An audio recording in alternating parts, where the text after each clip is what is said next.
Hello everyone, how are y'all doing today? So today we're going to do a budget check-in. I have here a half letter, I guess you'll call it, day runner.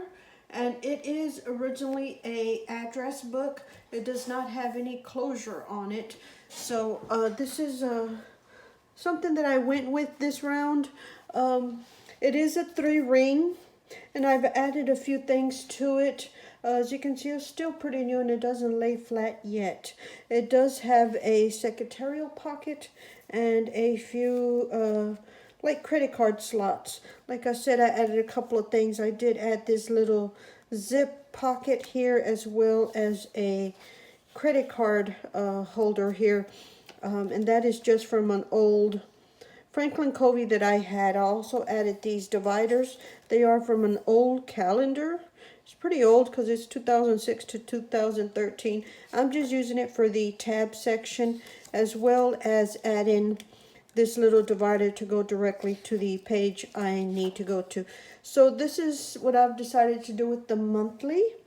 I went ahead and as the day goes by, I exit off just so I can keep track of what day it is, because sometimes I can get lost and not know what day it is. I know the hubby thought today was Monday and it's actually Wednesday now, or actually Thursday, I guess.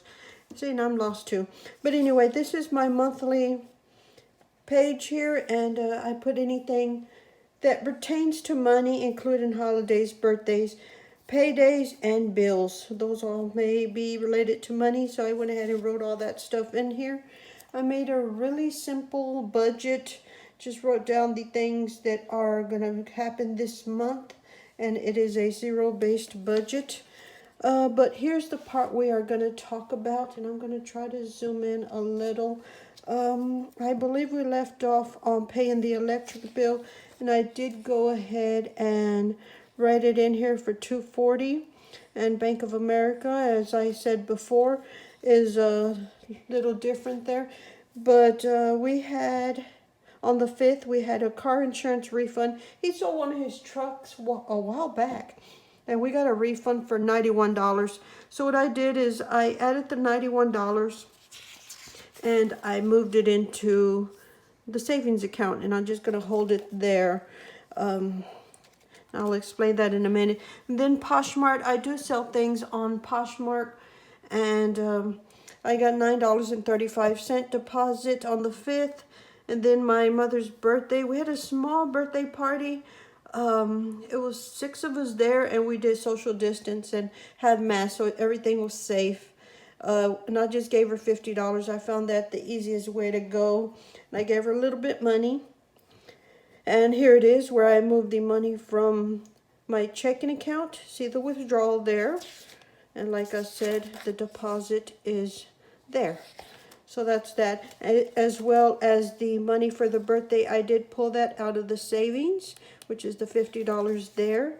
And it shows up right here as well. So then we had, on the 8th, we had groceries, and I put gas in my Jeep, as well as the hubby filled up his vehicle. One was $41 and the other was $35. Oh, and I forgot to mention the groceries were $87.25, and I just do a grocery pickup on that. And then on also, I guess on the 8th, that must have been the 9th, I had another deposit for $8.83 for Poshmark. And then, like I said there, I moved the money from my checking for the $50 for my mother's sinking fund birthday, and it's right there. And then the last thing, we did get dog food for some of the dogs. We have them all on a different diet, and that was $27.50 right there. So that is what's going on with the budget so far. I think I need to figure out the numbers, make sure I don't go over on any of this stuff. On the groceries, I'm fine, but gas, I need to keep an eye on it that I don't go over on that. Yeah, so that is what's going on with the budget. The savings account, not a whole lot going on. I went ahead and decided to leave the money that I got from Poshmark in the checking account. I'm gonna see how much I get this month, and I may leave it in the checking account as a buffer, or I may move it into the savings. I'm unsure what to do with that right now. I'll determine that near the end of the month and see how much I have in there and how much is in savings, because I want to try to build up the savings account, make sure that I am able to cover different things that may be coming up. Like I believe in May we have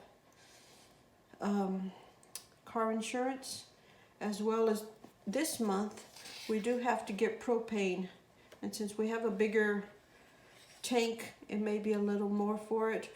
Last year it ranged from $300 to $400 to fill it up, and I'm thinking this next week, let me see, he's gonna order it here from the 10th to the 15th. He'll order that, and we'll go ahead and get that filled up and taken care of, so that we don't have to worry about that for at least 2 months through the winter months. And then usually by close to the summer, like in May, we'll fill it up, and it's good until this time. So we fill it up maybe twice. If it's a really cold winter, we may have to do it 3 times, but 2 is usually enough.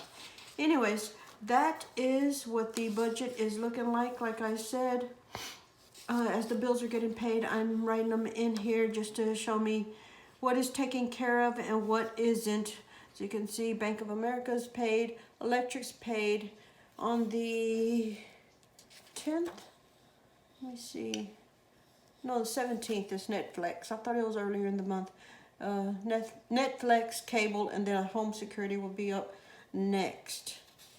And yeah, those 3, and then it'll be the internet and the phone. And I try to move the phone, but it keeps jumping back to the 27th. I had it set up for the 9th at the beginning of the month, and what happens, it would go from the 9th and then the 24th. So I end up with 2 phone bills in 1 month. So I'm just going to leave it alone. It is the 27th, and I really can't do anything with that. Anyways, thank y'all so much for watching. Hopefully y'all enjoyed this video and will consider subscribing. And we will talk to y'all later. Bye.